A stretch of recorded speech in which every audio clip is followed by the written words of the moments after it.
कि कांग्रेस और बीजेपी हमेशा से ये एक दूसरे के भाई बहन और सपोर्टर रहे।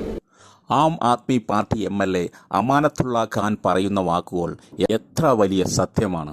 നരേന്ദ്രമോദി എന്ന ദുരന്തം ഇന്ന് ഇന്ത്യയുടെ പ്രധാനമന്ത്രി ആവുവാൻ കാരണം കോൺഗ്രസിന്റെ ഏറ്റവും വലിയ വീഴ്ചയാണ്. കാരണം ഇവർ തമ്മിൽ അണ്ണനും തമ്പിയുമുള്ള ബന്ധമാണ് ഇന്ന് തികച്ചും കോൺഗ്രസിനെ പരാജിതമാക്കിയത്. ജാതിവെറി മൂത്ത ചില പുഴുക്കുത്തുകൾ കോൺഗ്രസിനെ നശിപ്പിച്ചു എന്ന് വേണം പറയാൻ. 2002 ഗുജറാത്ത് കലാപത്തിൽ പാവം പിടിച്ച ജനങ്ങളെ നിഷ്പ്രയാസം കൊന്നു തള്ളിയ മോദിയും അമിത്ഷയും ആണെന്നറിഞ്ഞിട്ടും കോൺഗ്രസ് അവർക്ക് നേരെ ഒരു ചെറു വിരൽ പോലും അനക്കിയില്ല. അനുസരണക്കേട് കാണിക്കുന്ന സ്വന്തം അനിയന്മാരെ പോലെയാണ് അന്ന് കോൺഗ്രസ് അവരെ കണ്ടത്.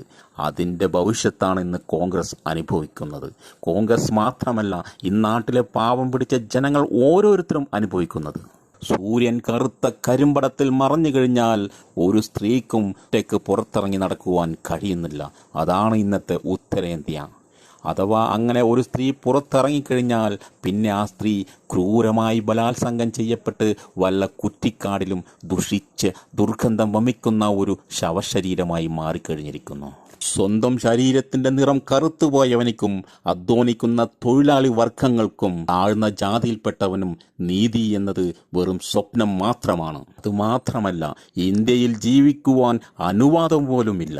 ഇന്ത്യയുടെ സ്വാതന്ത്ര്യത്തിന് മുമ്പ് താമസിച്ചവരുടെ പിൻഗാമികളെ ഇന്ത്യൻ പൗരന്മാരല്ല, നിങ്ങൾ കുടിയേറി പാർത്തവരാണ് എന്ന് മുദ്ര കുത്തിക്കൊണ്ട് അവരുടെ പാർപ്പിടങ്ങൾ ഫുൾടോസർ കൊണ്ട് പൊളിച്ചു മാറ്റുന്നു.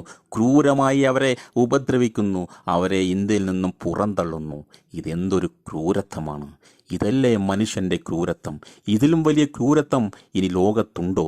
ഇന്ത്യയുടെ ഈ മഹാദുരന്തത്തിന് ഇന്ന് 11 വയസ്സായിരിക്കുന്നു. ചോദ്യം ചോദിക്കുന്നവനെ നിശബ്ദരാക്കുന്ന ഇന്ത്യ, ന്യായം അറിയിക്കുന്നവന് ന്യായം നിഷേധിക്കുന്ന ഇന്ത്യ, തൊലിയുടെ നിറം കറുത്തുപോയതിന്റെ പേരിൽ ക്രൂരമായി നടു റോട്ടിൽ കൊല്ലപ്പെടുന്നവന്റെ ഇന്ത്യ, ഉപ്പിയും താടിയും വെച്ച മുസൽമാന്മാരാണെന്ന് അറിഞ്ഞു കഴിഞ്ഞാൽ നടു റോട്ടിൽ വെച്ച് ക്രൂരമായി ആക്രമിക്കപ്പെടുന്ന India. Yes, India of cannibals.